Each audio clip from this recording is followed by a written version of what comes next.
Alright, the first Steam Next Fest of 2024 has officially come to a close, probably by at least a few days by the time this video comes out, but I managed to take a couple days out of my week to play as many of the demos as I could back to back. This was my first time partaking in the festivities since I finally upgraded my PC near the end of last year and can now actually play most of them at steady frame rates. I tried to hit up a lot of the games that I already had some kind of interest in and then find a few names to add to the watch list for the future. If you paid any amount of attention to the Steam Next Fest of old, then you already know that there are like hundreds of demos available, so no, I didn't get around to most of them. I don't have a real script for this video, just a couple pages worth of notes that I took on the 14 demos that I did get around to. I played them anywhere from half an hour to 2 or 3 hours, depending on how long they actually allowed you to play, so obviously my opinions on shorter demos aren't going to have as much meat on the bone. But without further ado, here are my thoughts in no particular order, starting with Rotwood. This game is pretty interesting. It was developed and published by Clay Entertainment, the guys who have made lots of notable indies like Don't Starve and Oxygen Not Included. It's a beat-em-up dungeon crawler slash roguelike that can be played single player or co-op with up to 3 players. It features 2D characters and elements on a 3D plane, and it's very well animated. If you couldn't tell already just by looking at it, the main part of the game is pretty much just Cult of the Lamb with slightly more, let's say, family-friendly content. You play as a group of anthropomorphic animal explorers who get knocked out of their helicopter and into the mysterious and dangerous area called the Rotwood. You explore an area that consists of multiple tiles, which can be full of enemies, or have a shop set up, or a new power to find, or a new character to meet, etc. It seems pretty well built. The combat mechanics are fun. You can have multiple combos for heavy attacks, and each weapon type has different combos to learn.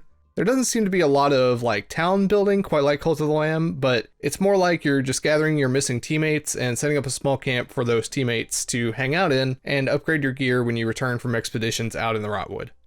I liked it well enough. It didn't do anything particularly new, but it's fun enough that I'd definitely dive back into it again. Next up, we have Pepper Grinder. This one was developed by R.Ek. I'm not sure if that's a person or if that's a studio, excuse me. And it's published by Devolver Digital. It revolves around a single mechanic, and that's using a drill to dig through the ground at very high speeds. It kind of reminds me of that one ability in Ori and the Will of the Wisps with slightly less polish. I was a little bit disappointed by this one. I'd heard people singing its praises for a while and expected to be blown away, but it's missing something. Like on the good side, it looks pretty nice, it's got decent pixel art. You can definitely find the fun in the mechanic they used to present the game. The thing is, it just kind of has the Sonic problem, and by that I mean, you want to build up like a ton of speed and momentum, but then you run into anything, and it's like you smack a brick wall and just everything stops. In my opinion, I think the camera needs to be zoomed out a little bit more for the speed to make sense, because 90% of the time you're just running into things you don't have time to react to, or you're missing collectibles because of how loose the controls feel. It's definitely still worth keeping an eye on, but I hope they iron out some of the kinks before the game launches fully. Alright, next up we have a really weird one. This one's called Children of the Sun. It was developed by Renee Rother and published by Devolver Digital yet again. Devolver out here doing awesome work. I like to call this game a vaporwave nightmare.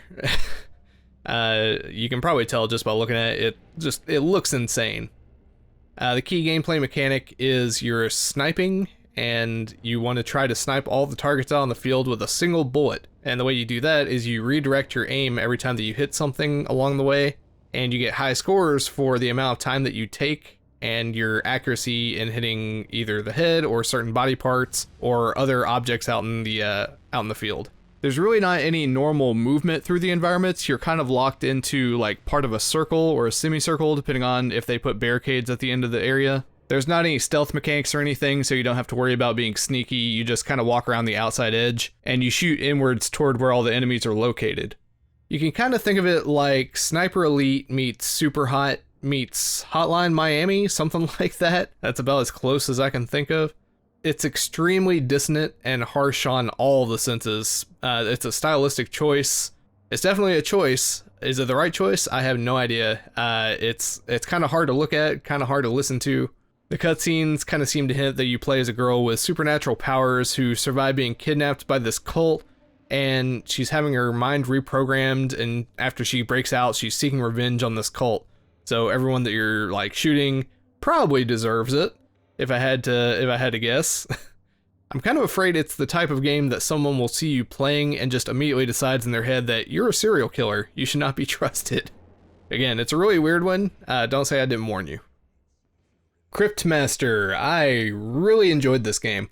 It's developed by Paul Hart, Lee Williams, and Akupara Games. It gave me big Inscription vibes, which just immediately piqued my interest as soon as I saw it.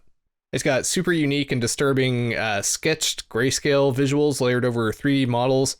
It's, in essence, an old-school grid-based dungeon crawling RPG that kind of plays in real time. Unless you switch it, I think you can actually play it in turn-based if you want to.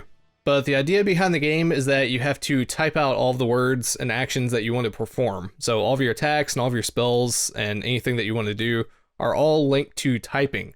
You play as a group of dead adventurers returned to the realm of the living by the titular Cryptmaster. You're given letters as rewards for combat encounters, and you have to actually guess your character's new abilities based on those letters. So it's got this really cool system set up. The chests and the boxes and other items that you find, you actually have to guess what's inside those chests with the Cryptmaster. So he'll like start talking about it, just really vague idea of what it might be. And then you have to use context clues like telling him to feel or to look or to taste whatever is inside the box before he'll actually give it to you. You have like a set amount of chances before he eventually makes you guess what it actually is. But if you can't guess what it is, he just decides you don't deserve to have this item back and you have to move on. It's the weirdest mix of a game like Legend of Grimrock and Typing of the Dead and like maybe the fucking Wheel of Fortune. It's a really cool new idea and it's executed well. I can't wait to see what this looks like when it's finished. Lightyear Frontier, no relation to any Disney property to speak of. It was developed by Framebreak and published by Amplifier Studios. It's a crafting and farming game, and it's a farming game where you have a mech. Possibly the only farming game where you have a mech. It's played single player, or I believe it also has online co-op, and just right away, it's got beautiful visuals. It has a super simplistic design language that doesn't feel like it's going to get overbearing at any point. The story is kind of simple. You crash land on another planet with your mech in hopes of kickstarting a new planet's ecosystem after Earth has begun to collapse, while most of the rest of humanity try to go on to Mars.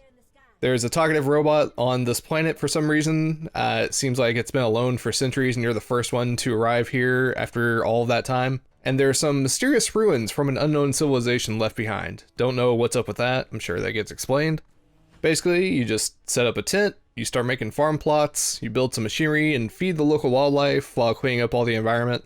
It strikes me as a cozy game for people that enjoy a little bit of exploration to go with their farming. You get upgrades to your mech stats for easier farming and crafting, and it's super zen. I don't think there's any combat to speak of or anything like that.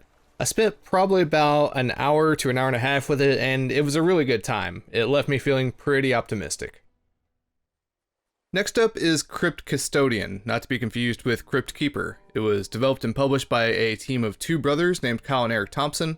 It's an action-adventure game where you play as a cat in the afterlife named Pluto who gets sentenced to an eternity of janitorial duty for his crimes. It's got a really simple design, it's easy to pick up and play, it's got really crunchy and satisfying combat.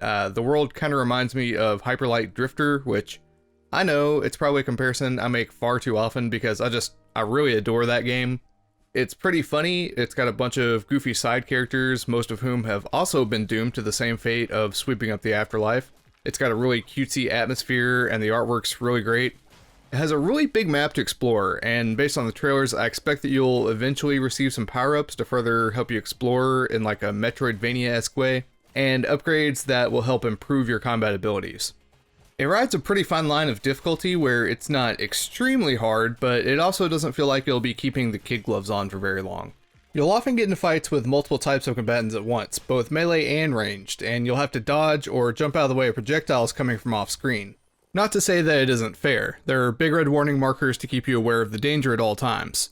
There is a tiny bit of platforming involved in the game, but it gives you what you can think of as bowling bumpers. If you make a jump and you land somewhere near the edge, it kind of snaps your character over and keeps you on the ground so you don't fall to your death for minor miscalculations. It's pretty forgiving. This was another pretty sweet addition to the lineup of new demos. I didn't go in expecting much and was pleasantly surprised by Crypt Custodian. Now let's talk about Hauntii. It was developed by Moonloop Games and published by Firestoke. It's an action-adventure game where you play as a newly arrived ghost in eternity, a limbo-like space in the afterlife where souls wait to ascend. Now this one has a gorgeous art style. It's not quite grayscale, but it's monotonal. Each area is comprised of a single vibrant color contrasted against a black background that just makes everything pop off the screen. As a ghost, you wander around haunting things. Once they are possessed, you can use their physical form to overcome enemies and obstacles. Each thing that you haunt does different things, and some of the puzzles can be solved in multiple ways with different borrowed powers.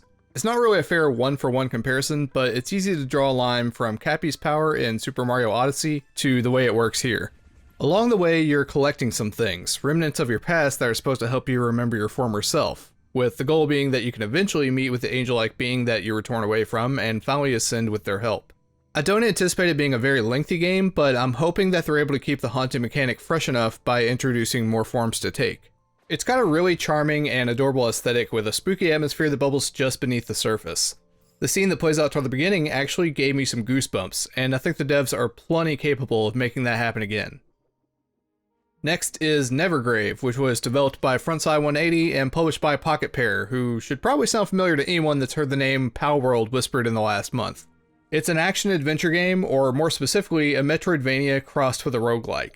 This one's also very heavily influenced by another game, but this time it's the indie darling Hollow Knight rather than a multi-billion-dollar behemoth. I'm sure that distinction won't sit well with a lot of people. You play as a young girl with a cursed witch's hat exploring dungeons to help rebuild a village.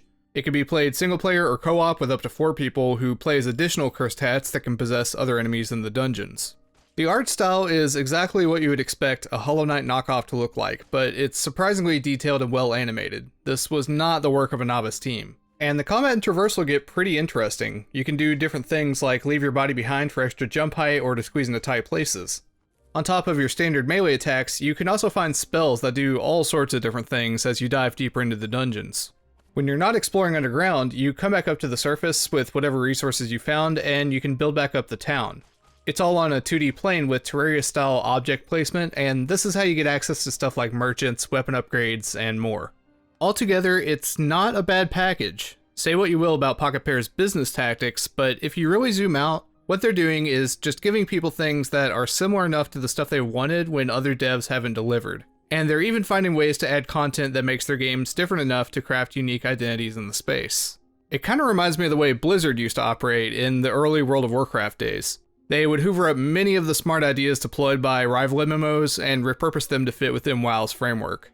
But anyways, I'm getting way off topic. Nevergrave seems poised to be a pretty fun diversion for Hollow Knight fans who have been left waiting in the cold, and it might just bring in some new fans when Silksong does make its eventual appearance. Herald Halibut. I'm gonna have some things to say about this one. It was developed and published by Slowbros, not the Pokemon, just a couple of dudes. It's a narrative adventure game about a society of people from an alternate version of the future. They all got aboard a spaceship when Earth was expected to fall into nuclear warfare, and after searching for another habitable planet, they instead find one with a toxic ocean covering the entire surface, which they then crash land into due to its unforeseen gravitational pull. Now, the first thing you'll notice about this game is its unusual visuals, which were created by making complete small-scale sets, stop-motion style puppets that were 3D scanned, and then animated with mocap suits. I included this game in the video because it appears interesting on the surface, even if it didn't grab me the way that I wanted it to. I was hoping it would recapture some of the nostalgia that I have for a game called Neverhood, which was a classic PC title that was made using claymation puppets and sets. It isn't similar enough to what I was expecting, which is definitely a me problem, but Herald Halibut definitely has its own issues, which I found pretty grating. I'm a little bit unsure of how much of a game this game actually is. It kind of feels more like a short film or an art project. It's almost a point-and-click game, but it lacks the amount of interactivity and puzzle solving that you would expect it to have, and you have to walk everywhere very, very slowly. Like, just as an example, your bedroom is at the basement of this facility, and then there are stairs that lead everywhere else, but you have to walk down these endless hallways, which you can watch on screen right now. I'm just gonna let it roll. Yeah, it takes forever to get anywhere, and if you make a mistake, well, you're going to be stuck waiting for a long time to get where you actually need to be. And look, I'm not trying to be mean to the devs or malicious in any way, but I had to stop playing after about an hour because the slow pace of the exposition and the movement was literally making me fall asleep. It might still be worth keeping an eye on. It has a really cool presentation which screams untapped potential out loud, but I really think they need to go back to the drawing board and find ways to speed up the opening of the game. Helskate. Hell yes. This was developed and published by Phantom Coast. It's a skateboarding action roguelike game, and the game's director is Steve Swink, who used to be a designer on Tony Hawk's Underground, and that influence definitely shows. I really have no idea what the story is, but you're like a half angel, half devil man fighting through monsters in a place called Wertheim, and you eventually get to challenge the gods of skating according to the Steam listing. But let's be honest, if you're playing this game, you're probably playing it more for the gameplay than the story, and all you need to know is that you're a dude on a skateboard who uses a sword to kill stuff. The game looks like it jumped right off the page of a teenager sketchbook in the early 2000s. It really feels like a product of the time that it's trying to invoke. The style is edgy as hell, everything's covered in grime, and the soundtrack sports a blast of punk rock. The main thing you're going to be doing is performing tricks to modify your abilities with things like lightning, fire, or rockets, and stringing together combos to build up damage on your abilities, which you use for fighting all the monsters that want to stop you from skating. I was a little bit unsure of what to make of this game when I first started playing it. My first couple of runs didn't go great, but that's just because there's a lot going on with the controls, and the controls are going to take a while to really get used to. It also doesn't help that the demo just kind of drops you in without a whole lot of explanation as to what you're supposed to be doing. There's a whole bunch of objectives kind of spread out around the area, but it's not exactly clear as to where you're supposed to go. But basically you go in, you complete a bunch of optional challenges. There's stuff like grind rails to hit that have a bunch of markers on them or letters to collect. And there are portals that will take you to secret challenges, like a place that will ask you to wall ride a super long distance. And then once you've gotten your fill of all those challenges and you've killed all the enemies in the area, the next zone opens up, and you get to choose from one of a few roguelike power-ups to progress with. I know the Tony Hawk franchise is kinda up in the air right now, what with Microsoft and Activision laying off a bunch of the staff who probably would have been involved in a new title, and this isn't really aiming to replace that exact same experience, but it's one of the most promising skateboard-centric video games in years. Now, Tribes 3 Rivals. It was developed and published by Prophecy Games. It's a PvP arena shooter where you have jetpacks and can ski along the ground to gain extreme amounts of speed. It considers itself to be the world's fastest shooter, where the action is more about perfect timing and carefully calculating your aim than it is about quick reaction time. You play on a massive field full of hills and valleys, and can choose between lighter or heavier offensive and defensive classes. Each class has access to different loadouts that complement different playstyles.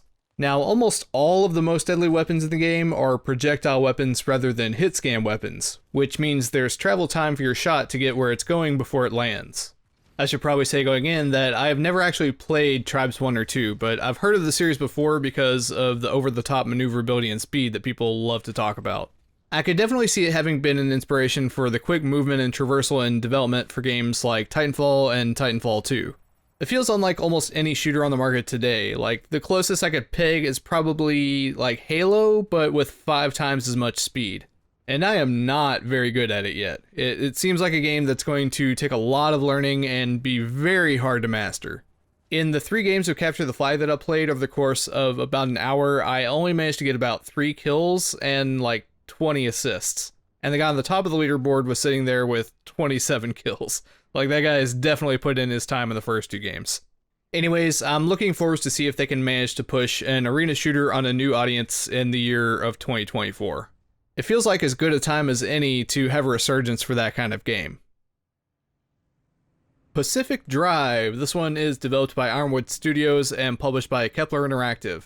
By this time, it's either about to come out or it might already be out. I'm not sure the timing of this video. I've been very interested to know what this game is all about for a while. I know previews from other content creators made the rounds a short while ago, and they all seemed pretty glowing. It's tagged as a first-person driving survival adventure game with a supernatural twist. It takes place in the Pacific Northwest in an exclusionary zone set up by the government that acts kind of like the Bermuda Triangle. Things go in and they don't come out. I think you're meant to be working for one of these government agencies or maybe an inspector for the wall, but in any case, you get sucked into the exclusionary zone through a portal in the wall that surrounds it by an unknown force. Once you're on the other side, you find a beat-up old station wagon and get it running, just managing to escape the area before reality begins to collapse in on itself. And then you hear some other strangers over the radio. It seems like they've been lost in the Olympic exclusion zone for years on end without visitors, and they only manage to survive by traveling between pockets of relative stability. The characters that you get to talk to are very funny, the voice acting talent is extremely good, and the narrative reeled me in right away. The gameplay is mostly focused on driving this rusty old car around, making frequent stops, and collecting resources from the environment in the unstable areas, and then using those resources to upgrade your car with better defenses, more maneuverability, and helpful perks. And each time that you make a run in the zone, the landscape and the things within it change places. There don't appear to be any traditional enemies to fight, but rather obstacles to overcome. You'll see patches of ground covered in acid, or big pillars of moving earth, or saw blades that sprout out of the ground which you have to steer around and avoid. There are also some freaky floating robotic construct things that hover through the air, and they don't really attack you, but they'll attach a cable to your car and yank it around. They're more annoying than anything, but they don't really damage your car unless it happens to smack into part of the environment while they haul it. They just have a really ominous presence. The one knock against the game in everything that I've seen so far is that the UI is a little bit of a mess.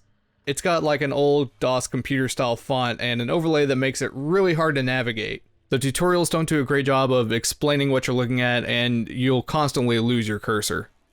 It's really strange, and I'm not sure what the gameplay at later stages will look like, but it's also really creative, and it has some pretty intriguing world building set up in the first hour or so. I'm looking forwards to playing the full version pretty soon. Realm of Ink. This one was developed by both Leap Studio and Maple Leaf Studio and is published by 663 Games, I think. The page for the game has them listed kind of weirdly, and 663 Games wasn't even listed on the Steam page besides in a splash screen in the beginning of the trailer, so sorry if that's wrong. But anyways, this one's an isometric action roguelike game, and I mean, would you look at that? It's another game that looks like a game that we already know about. Basically, it's just Hades. Hades wrapped in a layer of Chinese mythology instead of Greek mythology.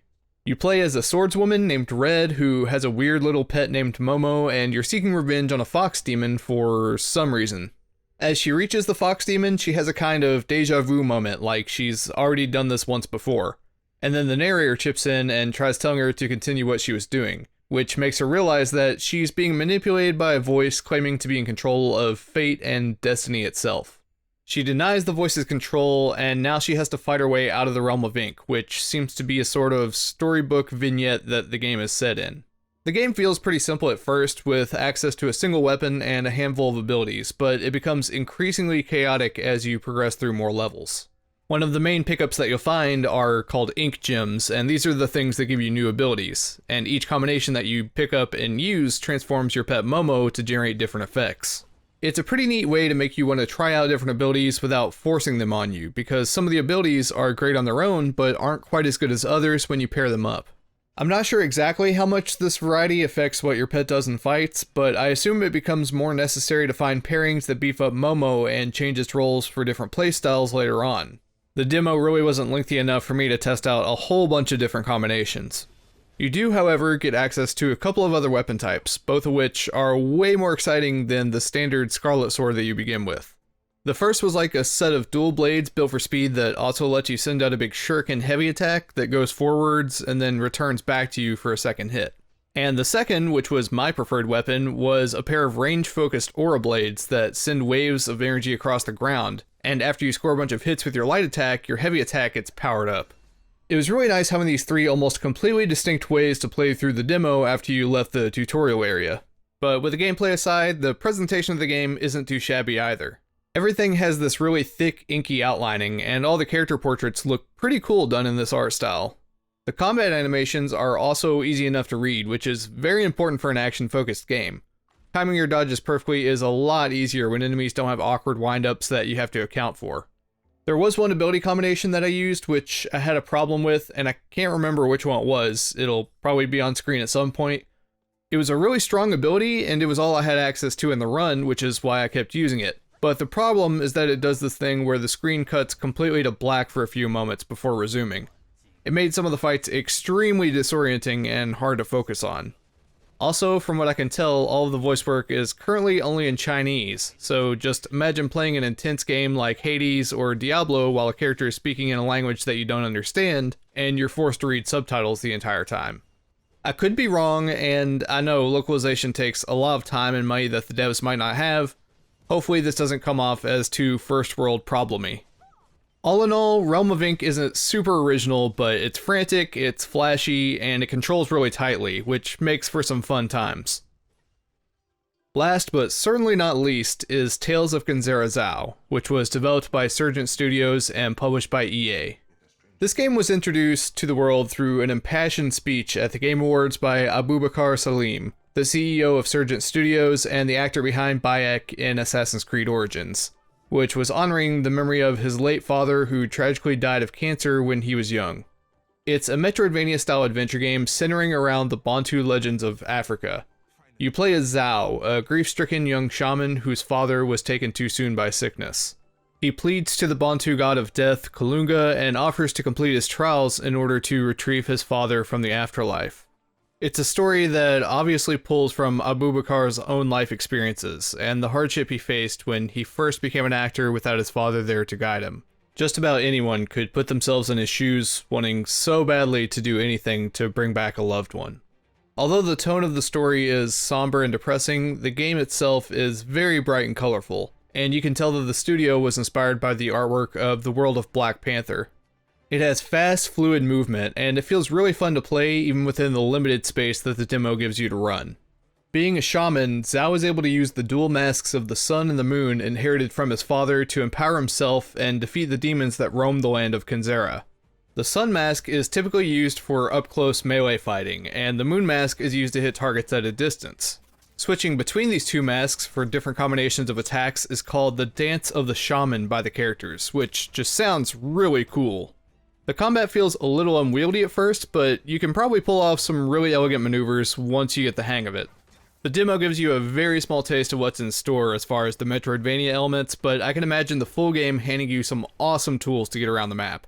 I'm really excited to see how this one turns out, and hopefully it does well enough to put Surgent Studios on more people's radars. So, that's all the stuff I got to check out for the first Steam Next Fest of the year. If you guys jumped in, I'm curious, what kind of hidden gems did you guys manage to dig up? Leave a comment with any cool stuff I missed or suggestions for next time down below. Hopefully, I will see you again soon.